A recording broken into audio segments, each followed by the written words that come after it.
Todas as informações contidas nesse vídeo têm como base artigos e reportagens. Conteúdo não recomendado para pessoas sensíveis.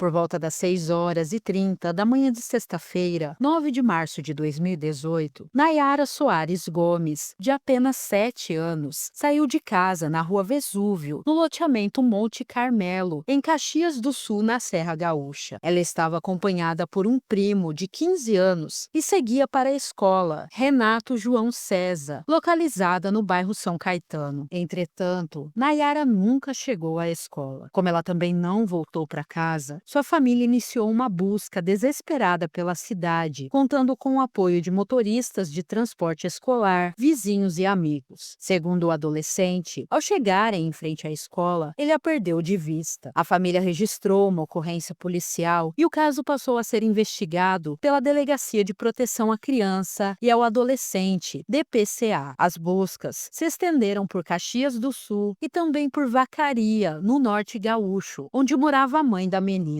Nayara, a caçula de 8 irmãos, nasceu em Vacaria no dia 10 de agosto de 2010. Desde antes de seu nascimento, sua família já era acompanhada pelo Conselho Tutelar devido à negligência da mãe, Fabiana Reis Soares, conhecida como Naninha, que frequentemente saía e deixava os filhos sob os cuidados de um tio idoso, resultando nas crianças passando muito tempo na rua. No órgão público, o caso ficou conhecido como o caso dos filhos da Naninha. Fabiana, conhecida por sua extrema agressividade com quem interferisse em sua vida familiar, tinha, segundo parentes, esse comportamento atribuído ao uso de drogas. Embora não houvesse registros de agressões de Fabiana contra os filhos na rede de proteção, o abandono era evidente. A situação piorou em 2012, após a morte de seu marido e pai dos 4 filhos mais novos, incluindo Nayara. Nesse período, Fabiana afundou no uso de drogas, levando a um aumento nas intervenções do Conselho Tutelar. A escola e a creche frequentemente pediam ajuda para a família. Em uma ocasião, a escola relatou ter providenciado banho, roupas limpas e comida para as crianças, mas a mãe recusou uma cesta básica, admitindo que a venderia para comprar drogas. Nayara tinha apenas 2 anos na época. Outro relato ao Conselho Tutelar descreveu que mesmo após deixarem a creche, as crianças continuavam indo ao local em busca de alimento. Geralmente, ficavam sob os cuidados de um irmão mais velho, que cozinhava quando havia algo disponível. Na época, o Conselho Tutelar tentou encaminhar as crianças para a família ampliada, ou seja, para parentes próximos. No entanto, a medida não teve sucesso devido ao comportamento de Fabiana, que constantemente promovia brigas para recuperar os filhos. A situação se agravou em 2014, quando as crianças continuavam sendo vistas na rua, mal cuidadas e com fome. Diante disso, foi elaborado um relatório recomendando que as crianças fossem encaminhadas para um abrigo e que a mãe passasse por tratamento e internação. Em maio de 2014, os filhos de Fabiana foram encaminhados ao abrigo Divina Providência. As crianças menores foram retiradas uma a uma da creche pelo Conselho Tutelar, enquanto os mais velhos precisaram ser buscados em casa. Para essa operação, foi necessário o apoio de equipes da Guarda Municipal, Brigada Militar e Polícia Civil, devido à complexidade e aos riscos envolvidos. Após o ocorrido, a conselheira tutelar precisou de acompanhamento da guarda por alguns dias, devido a ameaças recebidas. Dos 8 irmãos, Nayara e mais 6 foram levados para o abrigo Divina Providência. Apenas uma menina, então com 10 anos, ficou com a avó materna, que a criava desde o 3º dia de vida, após ter sido abandonada pela mãe no hospital. A ida das crianças ao abrigo gerou comoção entre os familiares e 3 dias depois, elas foram redistribuídas para a casa de parentes. A avó materna, que já cuidava da menina de 10 anos, assumiu também Nayara e mais 3 irmãos. No entanto, essa situação durou pouco. abrigo. Apenas 38 dias depois, em junho de 2014, com autorização judicial, a avó devolveu 3 netos ao abrigo: Nayara, uma irmã e um irmão. A avó, que era cardíaca, não teve condições de cuidar das 3 crianças. Ela vivia com outros 2 irmãos de Nayara, de 13 e 18 anos. Conforme a rede de atendimento, a desistência da avó em cuidar das 3 crianças teve relação com os tumultos causados pela filha, mãe das crianças. Pela segunda vez, os 3 irmãos não foram mais procurados por familiares maternos. Por ordem judicial, o abrigo Divina Providência passou a receber a parte da pensão que pertencia às crianças devido à morte do pai. A ação de destituição do poder familiar em relação aos 3 irmãos passou a tramitar na Justiça de Vacaria. Foi sugerido por parentes de Fabiana que a busca por uma tia paterna, a dona de casa Maria de Lourdes Gomes, de 45 anos, residente em Caxias do Sul, poderia ser uma alternativa para cuidar das crianças. Maria de Lourdes foi informada de que poderia ficar com apenas um dos irmãos e teria de escolher. Ela sabia que os 3 estariam esperando e isso a deixou dividida. Em um momento de reflexão, ela disse que levaria os 3, mas não garantia que os criaria. Ela tentaria, se fossem crianças queridas, com quem conseguisse se entender, os criaria. Caso contrário, devolveria. Após o contato com a tia, a Justiça de Vacaria solicitou um estudo social da família feito pelos técnicos do Judiciário de Caxias. Maria de Lourdes, mãe de 5 filhos, demonstrou empolgação e informou uma renda de R$ 1.000 como auxiliar de limpeza, além de um reforço de R$ 960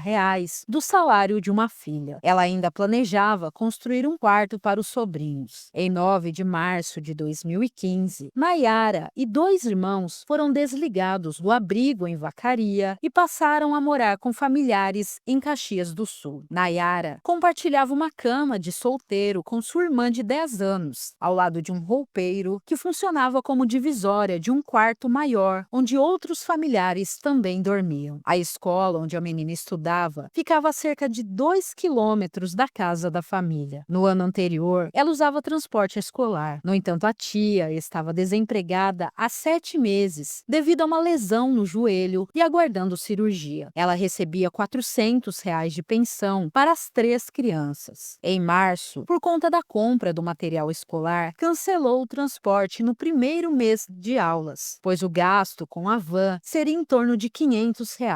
No entanto, planejava retomar o serviço em abril. Enquanto isso, o neto de Maria de Lourdes, de 15 anos, que estudava na mesma escola, foi encarregado de acompanhar Nayara até abril, quando a família planejava regularizar o transporte. Devido à distância entre a casa e a escola, a família tentou transferir Nayara para a Escola Municipal de Ensino Fundamental Basílio Tchatchenko, no loteamento Aeroporto, onde seus 2 irmãos estavam matriculados e que ficava a 1,3 quilômetros de distância. No entanto, a falta de vagas obrigou a menina a continuar na escola anterior. O trajeto demandava uma caminhada diária de 30 minutos na ida e outros 30 na volta, um esforço significativo para uma criança de apenas 7 anos. Nayara costumava acordar cedo por volta das 6 horas e saía de casa por volta das 6h30, o que lhe permitia chegar à escola antes do início das aulas, às 7h30. Nem sempre o primo a acompanhava. Desde o início do ano letivo, em 19 de fevereiro, a menina foi vista em várias ocasiões, circulando sozinha por ruas com pouco movimento, enfrentando subidas, descidas e trechos rodeados por matagais, entre os bairros Monte Carmelo, Esplanada e São Caetano. Curiosamente, nenhum órgão responsável, como a Secretaria da Educação, a escola ou o Conselho Tutelar, tomou qualquer medida ou questionou a exposição da criança aos riscos enfrentados. Da mesma forma, a Comissão Interna de Prevenção de Acidentes e Violência Escolar, criada para zelar pela segurança dos alunos, permaneceu inerte diante da situação. A coordenadora pedagógica da escola informou que a instituição desconhecia que Nayara estava indo até lá sozinha. Somente após o desaparecimento, o primo de 15 anos, que estudava na mesma mesma escola e tinha a responsabilidade de acompanhá-la, confessou que já havia deixado fazer o trajeto sem supervisão em outras ocasiões. A prefeitura, por sua vez, poderia ter aliviado o sofrimento da família ao oferecer transporte gratuito até a escola. No entanto, o benefício era limitado por lei municipal apenas a estudantes da zona rural que residissem no mínimo a 1 quilômetro da escola pública mais próxima de sua residência. Segundo a promotora de Justiça Regional de Caxias do Sul, Simone Martini, famílias com dificuldades financeiras poderiam solicitar transporte escolar gratuito para distâncias superiores a 2 quilômetros, desde que comprovassem a impossibilidade de custear o serviço. Contudo, esse benefício não era automático e precisava ser formalmente requerido. Os tios de Nayara, que estavam arcando com os custos de transporte particular, afirmaram desconhecer a possibilidade de solicitar o auxílio judicialmente e nunca haviam sido orientados sobre esse direito. A família planejava retomar o pagamento do transporte em abril, sem saber que Nayara poderia ser beneficiada por esse apoio. Um dos proprietários das vans que atendiam a escola de Nayara explicou que, apesar de ser possível oferecer carona a crianças em situações semelhantes, isso poderia infringir a legislação que regulamenta o transporte escolar. Ele destacou que, embora pudesse parecer insensibilidade, não era o caso. O motorista mencionou que, em algumas ocasiões, já havia dado carona a crianças, mas ressaltou que seu veículo estava sempre lotado e que exceder a capacidade poderia resultar em multas aplicadas por fiscais. Acrescentou que Nayara, anteriormente, utilizava o transporte acompanhada de um primo, o que pode ter contribuído para que a vulnerabilidade da menina passasse despercebida por alguns. A Secretaria da Educação informou que em 2017, ao solicitar a transferência de Nayara para a escola Basílio Tchatchenko, a instituição não estava disponível na central de matrículas e a família optou pela escola municipal Renato João César como alternativa. Seus dois irmãos transferiram-se para Basílio em meados de 2017, mas Nayara não conseguiu vaga no primeiro ano do ensino fundamental e foi orientada a aguardar sem nunca receber uma resposta. Em 2018, Nayara continuou no segundo ano da Renato João César. Sua tia, acreditando que o pedido de transferência ainda estava em andamento, não seguiu com novas cobranças e o nome de Nayara foi perdido entre outros pedidos. Durante os 2 anos, na Renato João César, a menina faltou apenas uma vez. Sempre chegava sozinha e nunca esperava fora da escola pelo horário de entrada, conforme informou a direção. Segundo a diretora de Proteção Social Básica da Fundação de Assistência Social, havia dificuldade de comunicação entre os poderes, como a designação da guarda das crianças foi feita por Vacaria e Caxias do Sul não foi acionado oficialmente. O município não tinha conhecimento do recebimento das crianças pela tia. Nada foi comunicado, mas a diretora destacou que seria importante haver diálogo entre as secretarias. Ela afirmou que com uma rede mais articulada, inclusive intermunicipal, talvez situações como essa pudessem ser evitadas. Segundo ela, havia necessidade de avanços nesse aspecto. O Conselho Tutelar de Caxias do Sul informou que não tinha contato com a família desde 2016. Não sabia da troca de escola de 2 irmãos de Nayara, nem que ela não havia conseguido vaga mais perto de casa ou que ia para o colégio a pé. Também desconhecia que Maria de Lourdes estava desempregada. A conselheira tutelar responsável pela família explicou que a tia sempre realizou os movimentos solicitados pelo órgão. Por isso, não havia necessidade de relatar a situação constantemente. Apenas com o desaparecimento de Nayara, o conselho investigou o que falhou e o que ocorreu. Não houve denúncias de que Nayara estava indo sozinha para a escola. A conselheira afirmou que o conselho tutelar não atuava como assistência social, que faz visitas, mas sim como um órgão que realizava verificações quando recebia situações específicas. Também destacou que o conselho não era responsável por fiscalizar crianças na rua e que o monitoramento de ida à escola ou permanência em casa era de responsabilidade dos familiares. Por fim, ressaltou que o órgão dependia de comunicações da comunidade ou da família para atuar e não tinha como prever problemas sem denúncias. Nayara era conhecida por sua presença marcante na escola, sempre chegando com abraços calorosos para professores, coordenadores e outros profissionais. Costumava entrar em vans escolares estacionadas na frente da escola para cumprimentar motoristas e pegar balas. No trajeto entre sua casa e a escola, também era reconhecida por moradores e donos de mercados da região, enquanto o genro e as filhas de Maria de Lourdes se envolviam ativamente nas buscas por Nayara. A tia permanecia em casa, aflita, cuidando dos netos e dos irmãos da menina. De acordo com ela, sua saúde debilitada, que a impedia de ficar longos períodos em pé, tornava impossível sair para ajudar. Maria de Lourdes passou a depender de medicamentos para conseguir dormir e lamentava os constantes julgamentos e críticas que vinha enfrentando. O primo de Nayara, o adolescente de 15 anos, inicialmente afirmou tê-la acompanhado até a escola. No entanto, 2 dias após o desaparecimento, ele confessou que havia mentido. O adolescente revelou que, na verdade, acompanhou Nayara apenas até uma parte do caminho, retornando em seguida para esperar a namorada. Após se encontrar com ela, o primo seguiu até a escola municipal Basílio Tchatchenko, onde a namorada estudava, enquanto Nayara continuou sozinha o restante do trajeto até a escola. O desaparecimento da prima deixou o adolescente profundamente abalado. Maria de Lourdes reconheceu que deveria ter assumido a responsabilidade de levá-la pessoalmente ou delegado a tarefa a alguém mais velho. Ela admitiu que confiar no neto foi um erro, algo que agora pesava em sua consciência. Uma verdadeira força-tarefa foi montada para localizar Nayara, com a mobilização de agentes da Polícia Civil, Guarda Municipal, Brigada Militar e familiares da menina. O caso contou com o apoio de outras delegacias de Caxias do Sul e de uma equipe do Departamento Estadual da Criança e Adolescente, DECA, que se deslocou de Porto Alegre para ajudar nas buscas. As autoridades descartaram rapidamente a hipótese de uma disputa de guarda, já que Nayara vivia sob os cuidados dos tios paternos. Mandados de busca foram cumpridos na cidade de Vacaria, onde a mãe da menina residia, mas as investigações não encontraram nenhum indício de envolvimento dela ou de outros familiares no desaparecimento. As imagens captadas pelas câmeras de segurança da região possibilitaram aos investigadores reconstituir grande parte do trajeto feito por Nayara após ter sido deixada pelo primo na rua Natair Rizardi. A partir desse ponto, a menina continuou sozinha. Às 6h54, as câmeras de monitoramento do residencial Esplanada registraram Nayara próximo ao portão do condomínio, onde estavam um adulto e 3 crianças. Uma delas, sua colega de escola. A menina conversou com o grupo por pouco mais de 1 minuto até a chegada da van escolar, na qual as crianças embarcaram. Em seguida, Nayara continuou a pé pela mesma rua. Outra câmera, posicionada lateralmente em um dos prédios, capturou a menina descendo a rua José Bernardi até alcançar a rua Júlio Calegari. Mais adiante, outra câmera, localizada no mercado Berzan, captou imagens de Nayara. Segundo o proprietário do estabelecimento, a menina passou em frente ao mercado, mas caminhava pelo lado oposto da rua. Ela seguiu seu trajeto até desaparecer do alcance da câmera. Foi nesse ponto, aproximadamente 20 a 30 metros da rua Mozart Perpétuo Monteiro, que Nayara foi vista pela última vez. O local apresentava um ponto cego, sem cobertura por câmeras de segurança, o que dificultou a obtenção de informações sobre o que aconteceu com a menina após aquele instante.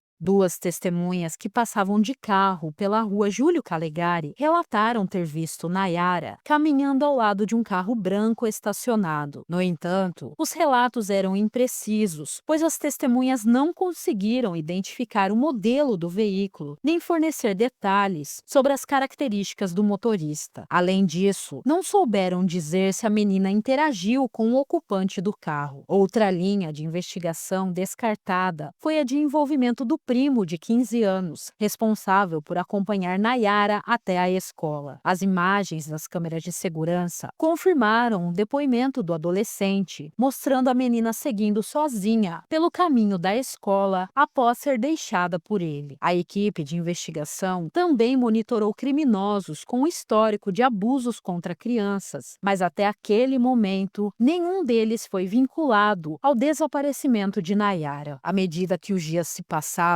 a angústia da comunidade se intensificava. Desconhecidos se uniam em orações e ações em busca de pistas sobre o paradeiro da menina. Cartazes, folders e camisetas tornaram-se ferramentas essenciais para os familiares e voluntários que se dedicavam incansavelmente a divulgar o desaparecimento e alcançar o maior número possível de pessoas. Na terça-feira, 13 de março, diversas pessoas se reuniram em um ato para mobilizar a cidade na busca por Nayara. Vestidos com camisetas com a foto da criança e segurando lanternas, os participantes realizaram uma manifestação solidária. O trânsito na Avenida Bom Pastor foi interrompido por 10 minutos com o apoio da Brigada Militar e cartazes com a frase "Volta Nayara" foram exibidos. Motoristas solidários participaram enquanto todos se uniam em oração. Após o ato, a multidão seguiu encaminhada até o Mercado Berzan, o último local registrado antes do desaparecimento de Nayara, onde grupos se formaram para continuar a busca pelas ruas da região. Enquanto isso, a Delegacia de Proteção à Criança e ao Adolescente intensificava as investigações de forma sigilosa. Colegas de Nayara relataram tê-la visto entrando em um carro branco antes do início das aulas. Esse relato orientou a investigação, fazendo com que a polícia passasse a considerar a hipótese de rapto por alguém em um veículo branco. Como a rua Júlio Calegari é uma das principais vias da Zona Sul, as câmeras da região registraram dezenas de carros brancos transitando no horário em que Nayara desapareceu. A Polícia Civil conseguiu capturar imagens de um carro branco realizando uma manobra suspeita na rua Mozart Perpétuo Monteiro, cerca de 30 metros à frente do local onde Nayara foi vista pela última vez. A coincidência foi que essa manobra ocorreu logo após as testemunhas relatarem ter visto a menina passando ao lado de um carro estacionado na Júlio Calegari. No entanto, em nenhum momento ela aparece embarcando ou dentro desse veículo. Quanto ao trajeto do veículo suspeito, não foram encontradas mais imagens de câmeras que indicassem a direção tomada após a manobra. Os investigadores seguiram com diligências, buscando identificar o veículo e reunir mais informações que pudessem esclarecer o desaparecimento. Sem imagens nítidas das câmeras de monitoramento ou testemunhas que fornecessem informações detalhadas sobre o condutor do veículo suspeito ou sua placa, a investigação concentrou-se em rastrear o Palio branco. Com a melhoria das imagens das câmeras de segurança, os policiais conseguiram identificar detalhes importantes do veículo, como o modelo das calotas e um adesivo específico, além de distinguir uma das letras da placa. Mais de 500 veículos com características semelhantes foram mapeados, e cada um foi cuidadosamente analisado e descartado, o que exigiu um trabalho minucioso e exaustivo. Na manhã de domingo, 18 de março, durante buscas pela zona sul da cidade, agentes da DPCA avistaram um Palio branco que lembrava o carro registrado por uma das câmeras de monitoramento na rua Mozart Perpétuo Monteiro. Um dos policiais, ao notar o veículo estacionado, decidiu fotografá-lo. Ao analisar a imagem, os investigadores perceberam semelhanças significativas entre o Palio fotografado e o que aparecia nas imagens. A polícia destacou detalhes importantes do carro, como uma marca na parte inferior direita da traseira e um adesivo adesivo no vidro traseiro. Com base nessas características, a equipe foi capaz de reduzir as possibilidades e finalmente identificar o veículo. Os investigadores buscaram identificar o proprietário do automóvel e, ao analisarem seu perfil, perceberam que a fisionomia do homem remetia a outro caso muito semelhante, cujo autor ainda não havia sido identificado. Em outubro de 2017, uma menina de 8 anos foi abordada enquanto caminhava para a escola, levada à força e posteriormente liberada em outra área da cidade após ser vítima de violência sexual. Na noite de terça-feira, 20 de março, os policiais foram até a residência dessa menina com uma foto do suspeito e mostraram à garota, que prontamente o reconheceu. Ela forneceu detalhes precisos sobre o indivíduo. Ao analisar as características do homem, a polícia conseguiu identificar seu local e horário de trabalho, bem como sua rotina. Todas essas informações coincidiam com a outra investigação, na qual, na época, chegou-se a divulgar um retrato falado. Um detalhe marcante que ajudou na identificação foi o fato do suspeito ser ligeiramente estrábico, com o olho esquerdo visivelmente diferenciado, uma característica que chamava a atenção. Nesse ponto, a investigação tomou um novo rumo. A equipe decidiu que seria mais ágil e eficaz obter a prisão do suspeito ao esclarecer o primeiro crime de estupro. Essa estratégia foi adotada pela Polícia Civil como a melhor forma de garantir a emissão do mandado de prisão temporária. Após intensas diligências, a Polícia Civil consolidou sua convicção sobre a autoria do crime ainda em aberto, alimentando grandes expectativas de também elucidar o caso de Nayara. Os delegados responsáveis pela investigação dedicaram a madrugada de quarta-feira, 21 de março, à preparação e formalização dos documentos necessários para solicitar o mandado judicial. Enquanto policiais mantinham vigilância constante sobre o suspeito, o delegado Paulo Rosa, autoridade principal da Polícia Civil na Serra, e o delegado Caio Márcio Fernandes, encarregado da investigação, chegaram ao Fórum de Caxias do Sul por volta das 10h30.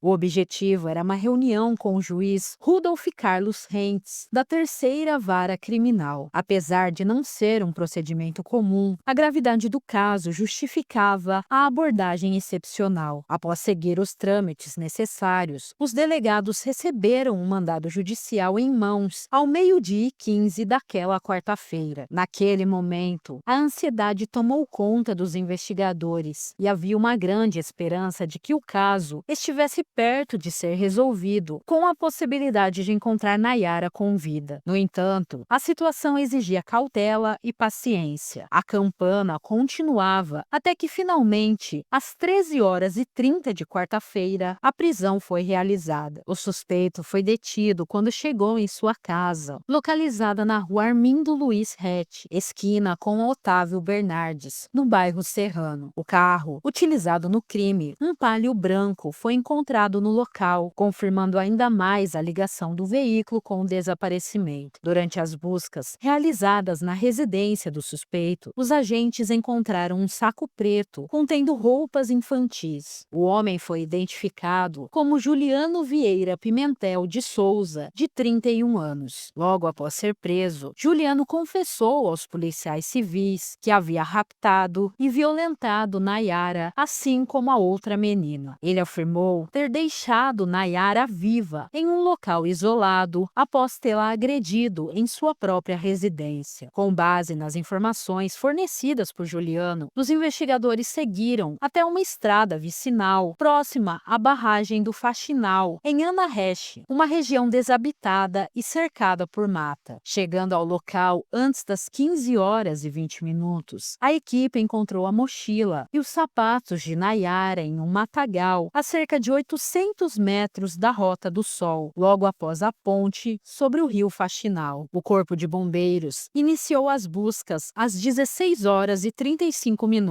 e os cães farejadores da Brigada Militar chegaram 13 minutos depois. Pouco tempo depois, os cães confirmaram a notícia que ninguém queria ouvir. O corpo de Nayara foi encontrado em um banhado no mato, já em estado de decomposição, após 13 dias de intensas buscas pela menina. A confirmação oficial aconteceu às 16 horas e 55 minutos. Juliano escolheu Nayara de forma aleatória. Na manhã de 9 de março, ele havia acompanhado a esposa até a casa de um parente na zona sul da cidade. Após deixá-la, saiu sozinho dirigindo o Palio, supostamente com a intenção de retornar para casa. Durante o trajeto, avistou a menina caminhando em frente ao mercado Berzan, localizado na rua Júlio Calegari, no bairro Esplanada, a aproximadamente 1 quilômetro da escola. Segundo as investigações, Juliano começou a segui-la, dirigindo no sentido bairro Centro e mantendo uma distância discreta. Ele não realizou a abordagem de imediato, já que duas pessoas caminhavam ao lado dela naquele momento. Assim que Nayara atravessou a rua, Juliano decidiu agir. Ele entrou com o carro na rua Mozart Perpétuo Socorro, realizou uma manobra para retornar à rua Júlio Calegari, agora no sentido centro-bairro, e estacionou estrategicamente na mesma via. Ali, aguardou pacientemente até que a menina se aproximasse. No momento em que ela passou ao lado do carro, Juliano a chamou e ofereceu uma mochila de pelúcia como forma de convencê-la a entrar no veículo. Dentro do automóvel, Juliano obrigou Nayara a ingerir uma bebida alcoólica adocicada com sabor de laranja, que a deixou visivelmente atordoada. Com a menina já desorientada, ele dirigiu até sua residência. Aproveitando a ausência da esposa, Juliano carregou Nayara no colo, já desacordada, e a levou para o quarto do casal, onde a violentou. De acordo com seu depoimento à Polícia Civil, a menina recuperou a consciência e começou a chorar. Ao tentar silenciá-la, ele acabou lesionando sua coluna e a sufocou até a morte. Após o crime, Juliano envolveu o corpo de Nayara em um cobertor, junto com seus pertences, mochila e calçados, e o colocou no carro. Saindo do bairro Serrano, ele dirigiu por cerca de 12 quilômetros até uma estrada vicinal, próximo à Rota do Sol, nas proximidades da represa do Faxinal, em Ana Rec.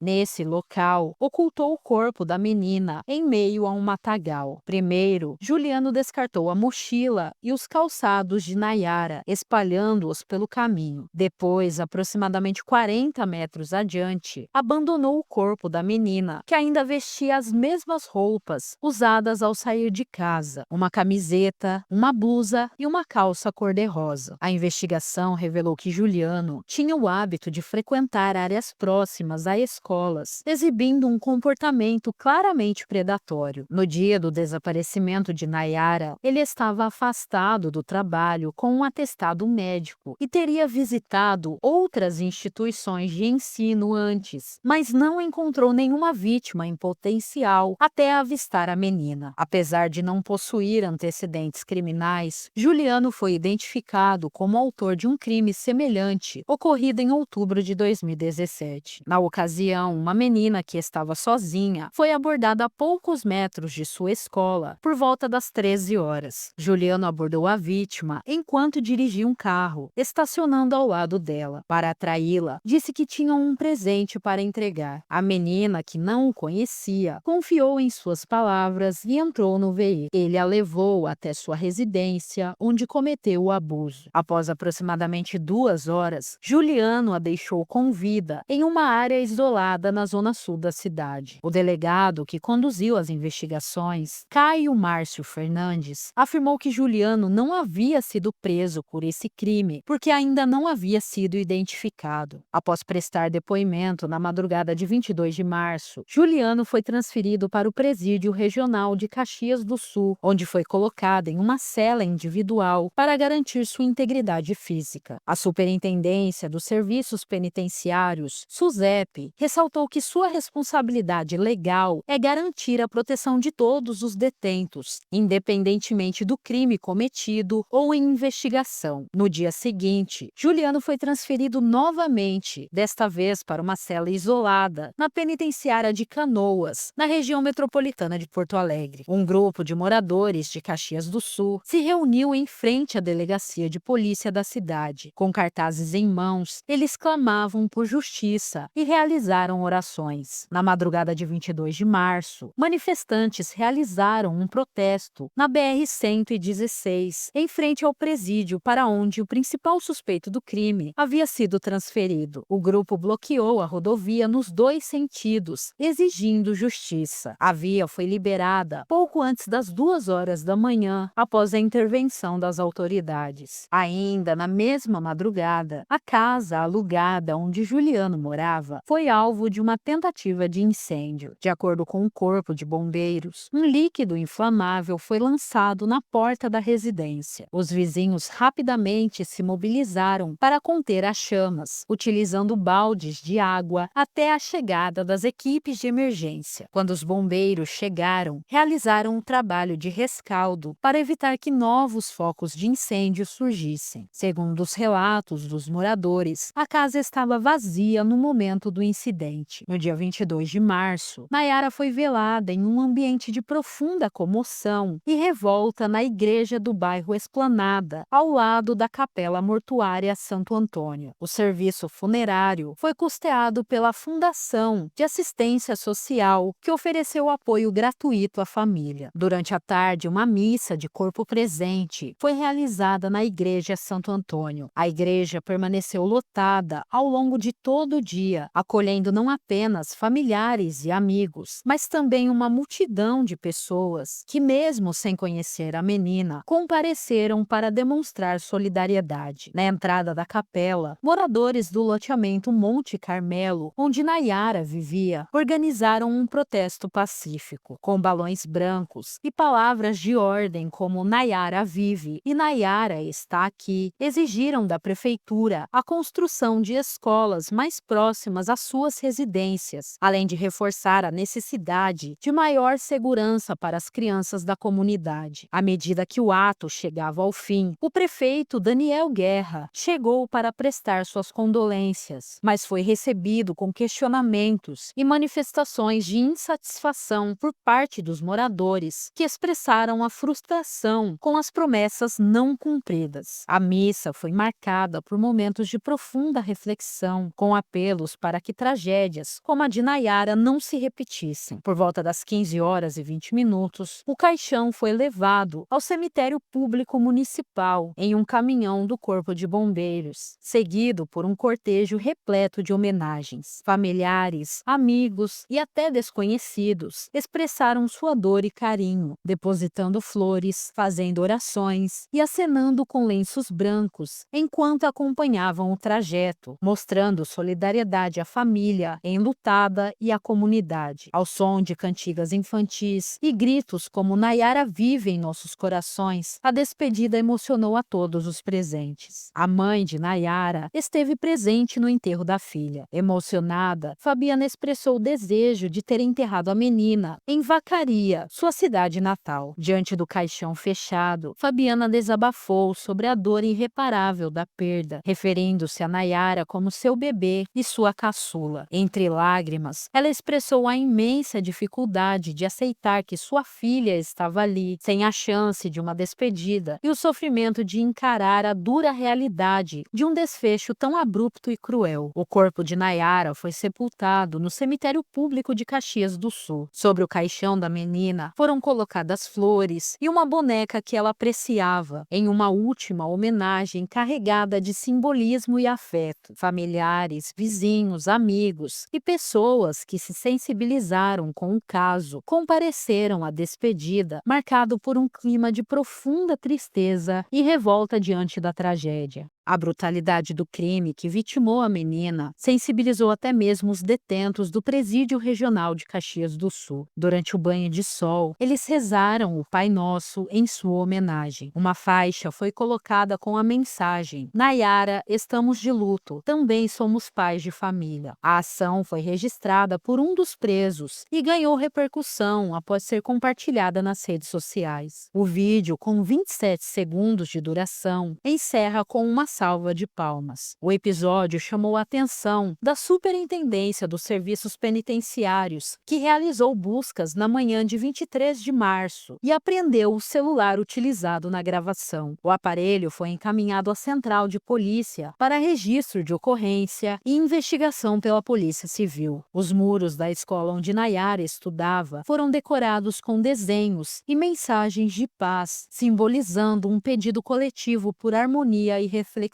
Já na tarde do dia 23 de março, a casa onde Juliano residia foi demolida pelos proprietários do imóvel. A proprietária, que optou por não revelar sua identidade, explicou que não havia razão para manter a estrutura. Segundo ela, a decisão foi tomada após receber a autorização da Polícia Civil. A proprietária afirmou que ninguém iria querer morar na casa, nem ela mesma. Juliano, natural de Vacaria, era o primogênito de uma família com 5 filhos. Entre eles, a única irmã foi quem desenvolveu a relação mais próxima com ele, especialmente durante a infância e parte da adolescência. Foi com ela que Juliano mais conviveu e compartilhou momentos de sua formação. Ele cursou até o 6º ano do ensino fundamental, enquanto ela concluiu até o 5º ano. Durante esse período, ambos frequentaram 4 escolas diferentes na cidade. Nos primeiros anos de vida, moraram com os pais. O pai trabalhava em uma empresa de manutenção de rodovias e posteriormente nos pomares, enquanto a mãe era funcionária de uma empresa produtora de mudas de flores. No entanto, as constantes instabilidades e separações do casal levaram as crianças a fugirem juntas de casa, ela aos 7 anos e ele aos 8 anos. Isso resultou em uma passagem de 2 dias por abrigos da cidade, até que a guarda das crianças fosse concedida a um tio materno que morava em outro bairro de Vacaria. Nesse novo lar, permaneceram por alguns anos, período que, segundo a irmã, não deixou boas lembranças. Eram vítimas de maus tratos pela esposa do tio, que os maltratava sempre que ele saía para trabalhar. Ambos já haviam falecido. Durante a adolescência, Juliano também chegou a morar com o avô materno, em meio a essa constante mudança de abrigo e circunstâncias. Seu primeiro trabalho informal, conforme relembrou a irmã, foi aos 12 anos, quando vendia picolés para uma pequena empresa do bairro. Mais tarde, passou a entregar compras para um mercado local que já não existia mais. Seu último emprego em Vacaria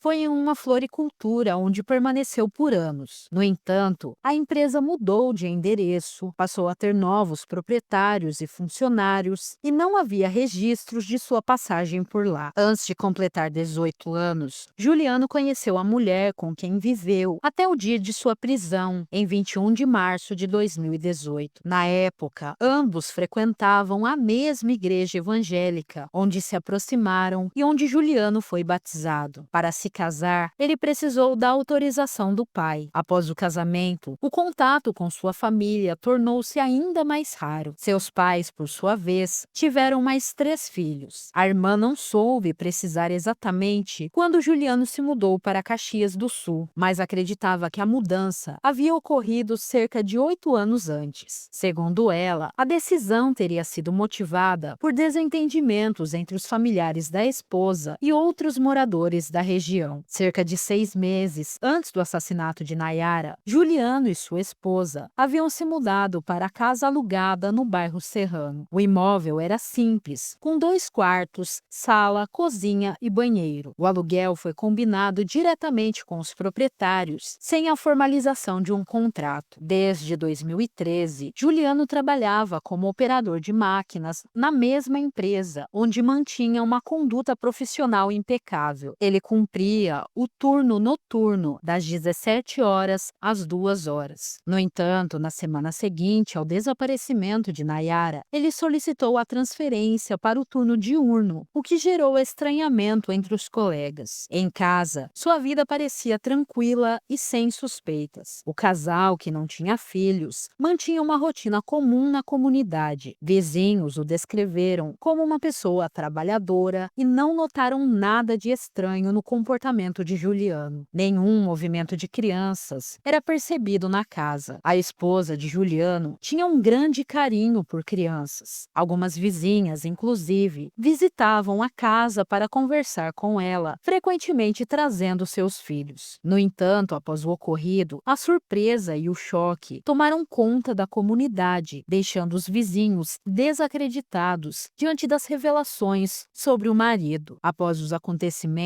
a esposa de Juliano deixou a residência onde viviam e se mudou para outro local. Em depoimento, ela declarou não ter conhecimento dos crimes que ele confessou, afirmando estar completamente alheia aos fatos que vieram à tona. A irmã recordou que a última vez que viu Juliano foi no final de fevereiro de 2018. Na ocasião, os familiares relataram que ele chorou ao compartilhar que sua esposa havia perdido um bebê e aproveitou o momento para dar conselhos aos irmãos mais novos. A prisão de Juliano e sua confissão dos crimes abalaram profundamente sua família, que passou a viver em constante estado de medo. Temerosos de represálias, os familiares relataram dificuldade para dormir e até mesmo para sair de casa, receando que a residência fosse alvo de ataques, como um incêndio criminoso, apesar de não terem qualquer envolvimento com os atos cometidos por ele. Nem os parentes, nem os vizinhos, nem os amigos de Juliano acreditavam no que ele havia feito. O pai, desesperado, não falava de outra coisa, questionando repetidamente por que ele tinha cometido tais atos. A irmã, emocionada, afirmou que apesar de serem irmãos de sangue, a família não o apoiava e acreditava que ele deveria pagar pelo que havia feito. Para ela, a tristeza causada por Juliano atingiu toda a família. No dia 30 de março, Juliano foi temporariamente transferido para um instituto psiquiátrico forense em Porto Alegre como medida preventiva. Durante sua estadia, foi submetido a uma série de exames psiquiátricos com o objetivo de avaliar seu comportamento potencial enquanto estivesse isolado dos demais detentos. Além disso, os exames visavam verificar a viabilidade de sua reintegração ao convívio da massa carcerária. A decisão de encaminhá-lo para avaliação psiquiátrica foi tomada pela equipe técnica da Superintendência dos Serviços Penitenciários SUSEP. Após a avaliação, Juliano retornou ao presídio. Em 3 de abril, a Delegacia de Polícia de Proteção à Criança e ao Adolescente recebeu o laudo que confirmou a morte de Nayara por asfixia mecânica, além de indicar uma fratura na coluna cervical. Em seu depoimento à polícia, Juliano já havia sugerido essa causa para a morte da menina, afirmando que durante a violência pressionou a mão contra a boca e o nariz de Nayara. Após a tragédia, a família da vítima, incluindo os 2 irmãos, teve uma leve melhora nas condições de vida, com benefícios como Bolsa Família, cestas básicas e um programa de transferência de renda que garantiu por 6 meses um salário mínimo mensal. Os irmãos, profundamente abalados, passaram a receber acompanhamento psicológico do CRAS, que já atendia a família desde 2017. O primo, de 15 anos, responsável por acompanhar Nayara até a escola, também sofreu abalos emocionais devido às críticas recebidas. A família enfrentou dificuldades com julgamentos alheios e, por fim, doou os pertences da menina. O Ministério Público apresentou denúncia contra Juliano, acusando-o dos crimes de estupro de vulnerável, homicídio triplamente qualificado, cometido por asfixia, mediante recurso que impossibilitou a defesa da vítima e com o objetivo de assegurar a impunidade de outro crime, além de ocultação de cadáver. O caso tramitou sob segredo de justiça devido ao envolvimento de uma criança como vítima de crime sexual. No dia seguinte ao recebimento da denúncia, a justiça determinou a prisão preventiva de Juliano. Durante o inquérito policial, ele foi inicialmente indiciado por estupro seguido de morte, crime que, em princípio, não seria julgado pelo tribunal do júri. No entanto, com a denúncia formalizada pelo Ministério Público, que incluiu os crimes de estupro de vulnerável, homicídio qualificado e ocultação de cadáver, o caso foi direcionado ao júri popular, visto que envolvia crimes dolosos contra a vida. Em 2 de agosto, foi realizada a primeira audiência do processo referente ao caso de Nayara no Fórum de Justiça de Caxias do Sul. Sul. O réu chegou por volta das 14 horas, escoltado por agentes penitenciários. Cerca de 20 pessoas se reuniram em frente ao fórum, pedindo justiça pela morte da menina e gritaram palavras como assassino quando o carro que trazia Juliano chegou. O número reduzido de manifestantes não causou surpresa. A própria família de Nayara já havia expressado o desejo de não participar das manifestações e pediu para que não houvesse tumulto, pois temiam que isso comprometesse o andamento do processo. 16 testemunhas indicadas pelo Ministério Público foram ouvidas, incluindo os delegados que atuaram na investigação e familiares de Nayara, como o primo que a acompanhou no dia do rapto. Também foi ouvida outra menina que acusou o réu de rapto e estupro em um caso anterior ao de Nayara. A defesa, por sua vez, não apresentou testemunhas. Os depoimentos ocorreram em uma sala especial do fórum, em um ambiente reservado e protegido. Juliano foi o último a ser ouvido e, ao contrário das testemunhas, optou por permanecer em silêncio, mantendo a cabeça baixa durante toda a audiência, sem pronunciar uma palavra. A juíza da primeira vara criminal de Caxias do Sul, Milene Frois Rodrigues Dalbó, decidiu que Juliano seria pronunciado para julgamento no tribunal do júri. A defesa, entretanto, não concordou com a decisão e recorreu ao Tribunal de Justiça do Rio Grande do Sul, alegando que a juíza havia cometido um equívoco ao proferi-la. Com isso, solicitaram a anulação da decisão e defenderam que o caso fosse enquadrado como um crime único, estupro de vulnerável qualificado pela morte. Segundo a tese apresentada, a morte da vítima não teria sido intencional, mas sim uma consequência do ato de estupro. Dessa forma, argumentaram que o processo não deveria ser submetido a um júri popular, uma vez que, sendo considerado um crime contra a dignidade sexual, deveria ser julgado por um juiz singular, responsável por determinar a pena em caso de condenação. Adicionalmente, a defesa buscou convencer o tribunal a retirar as qualificadoras atribuídas ao homicídio, incluindo circunstâncias que agravavam o crime, como o emprego de asfixia e outros fatores agravantes. O Tribunal de Justiça analisou o recurso da defesa e, após avaliar as alegações, decidiu rejeitar o pedido de anulação da decisão. No mérito, ou seja, sobre o conteúdo da questão, o tribunal também negou o pedido da defesa, confirmando que Juliano deveria, de fato, ser julgado pelo tribunal do júri. Assim, a decisão inicial foi mantida. Em 4 de fevereiro de 2019, Juliano foi condenado a 16 anos, 6 meses e 10 dias de reclusão em regime fechado pelo sequestro e abuso sexual de outra menina da mesma faixa etária de Nayara. Esse crime ocorreu em outubro de 2017, apenas 4 meses antes do rapto e assassinato de Nayara. A sentença foi proferida pela terceira vara criminal de Caxias do Sul. Como o processo tramitava em segredo de justiça, o juiz Rudolf Carlos Rentz limitou-se a divulgar a pena aplicada e informou que a denúncia apresentada pelo Ministério Público foi integralmente acolhida. Desde sua prisão, em 21 de março de 2018, Juliano permanecia sob prisão preventiva, isolado na penitenciária estadual de Canoas. Em 2 de dezembro de 2020, ocorreu um dos julgamentos mais aguardados de Caxias do Sul. 2 anos e 8 meses após o brutal assassinato de Nayara, o autor do crime, Juliano Vieira Pimentel de Souza, finalmente enfrentou o tribunal do júri. A sessão foi realizada no Salão do Júri da Comarca de Caxias do Sul. Por envolver uma menor de idade, o processo tramitava em segredo de justiça e o público e a imprensa foram impedidos de acompanhar o julgamento. A decisão de manter o júri fechado foi da juíza Milene Frois Dalbó, responsável pelo processo na primeira vara criminal de Caxias do Sul. Apenas o réu, seus defensores públicos, representantes da promotoria e da assistência de acusação, além dos jurados, tiveram acesso ao plenário. Em abril de 2019, o Ministério Público havia solicitado que o julgamento fosse realizado com portas abertas, mas o pedido foi negado. Com a pandemia de coronavírus em 2020, novas restrições foram impostas, incluindo a recomendação para que os familiares da vítima não comparecessem ao fórum. O julgamento foi presidido pelo juiz de direito Silvio Vieser depor e contou com a atuação do promotor de justiça João Francisco Clés Filho e do assistente de acusação Matheus Bertaioli Rodrigues, responsáveis por apresentar os argumentos da acusação. A defesa de Juliano ficou a cargo dos advogados André William Brits Parmaiani, Andrei da Silva Moreira e Marcelo von Saltiel de Andrade, representantes de um escritório de advocacia de Porto Alegre. A defesa argumentava que a morte foi uma consequência da violência praticada durante o estupro, mas alegava que não houve intenção homicida por parte do réu. Além disso, um exame de DNA confirmou a prática do estupro. Assim, os debates no plenário se concentraram em determinar se o réu agiu com a intenção de matar e em definir o enquadramento jurídico dos crimes cometidos. Pela manhã, 4 testemunhas de acusação foram ouvidas no plenário. Em seguida, seria a vez do réu ser interrogado. No entanto, Juliano exerceu seu direito constitucional de permanecer em silêncio, optando por não responder às perguntas. Durante a tarde, foram realizados os debates orais entre acusação e defesa, nos quais ambas as partes apresentaram seus argumentos finais. Logo após, os 7 jurados se reuniram para a votação. O conselho de sentença acatou integralmente a tese apresentada pela acusação. A sessão, que durou mais de 12 horas, foi concluída por volta das 19h30. A imprensa teve acesso ao plenário apenas durante a leitura da sentença. A única familiar presente foi Maria de Lourdes, tia paterna de Nayara, que a criava. Ela permaneceu em silêncio durante a condenação e optou por não falar com a imprensa após o veredito. Juliano Vieira Pimentel de Souza foi condenado a 23 anos, 6 meses e 20 dias de reclusão pelo homicídio, 12 anos pelo estupro e 1 ano pela ocultação de cadáver, totalizando 36 anos, 6 meses e 20 dias de prisão em regime inicial fechado. Durante os 12 minutos de leitura da sentença, Juliano não demonstrou qualquer reação. Após a leitura da sentença, ele retornou à penitenciária estadual de Canoas, onde já se encontrava detido. A defesa pediu a anulação do júri, alegando que uma manifestação ocorrida em frente aos jurados pode ter influenciado a decisão. Uma das familiares de Nayara teria se manifestado, afirmando que caso Juliano fosse posto em liberdade, gostaria que o assistente de acusação a avisasse e também declarou que não se sentia ameaçada pelo réu. Segundo os defensores, esse tipo de manifestação diante do conselho de sentença, composta por jurados leigos, pode criar uma carga emocional que influencia negativamente a decisão, o que, segundo eles, ocorreu no julgamento. Essa manifestação foi registrada em ata. Além disso, os defensores questionaram a pena determinada pelo juiz Silvio Vieser, considerando-a excessiva. A defesa argumentou que os 36 anos e 6 meses de reclusão, calculados após a aplicação das qualificadoras e atenuantes, foram elevados. De qualquer forma, os advogados relataram que Juliano estava preparado para a sentença sobre a possibilidade de uma condenação alta. Não pediram a absolvição em nenhum momento, uma vez que Juliano era confesso no estupro de vulnerável. O que foi solicitado foi o afastamento do dolo em relação ao homicídio, argumentando que o réu não tinha a intenção de matar a vítima. 2 dias após o julgamento, o Ministério Público de Caxias do Sul enviou à Justiça um pedido de recurso solicitando aumento na pena de Juliano. Para o promotor de justiça, que atuou em plenário representando a acusação, a pena aplicada poderia ser mais severa. O promotor explicou que, embora o Ministério Público respeitasse a decisão, já havia ingressado com recurso para aumentá-la. Posteriormente, os autos seriam enviados ao gabinete, onde seriam apresentadas as razões do recurso. Somadas as 2 penas, Juliano deve cumprir 53 anos de reclusão. De acordo com a legislação, ele precisará cumprir 21 anos e 2 meses de prisão antes de poder solicitar a progressão para o regime semiaberto. Com esse cálculo, Juliano permanecerá preso até pelo menos 2039. Embora as penas das 2 condenações sejam somadas, Juliano não é considerado reincidente, pois o segundo crime foi cometido antes da condenação final do primeiro. Janeiro. Dessa forma, ele deverá cumprir 40% da pena em reclusão antes de poder solicitar a progressão para o regime semiaberto. No dia 8 de março de 2023, o prefeito de Caxias do Sul, Adilode Domênico, sancionou uma lei que institui o dia 9 de março como o Dia da Vítima Penal no município. A proposta, de autoria do vereador Alexandre Bortoluz, foi elaborada para marcar a data da morte de Nayara e também para incentivar reflexões sobre questões de segurança, justiça e o apoio às vítimas de crimes. Atualmente, Juliano cumpre pena na Penitenciária Estadual de Canoas, PECAM 2. Você se lembra ou conhecia esse caso?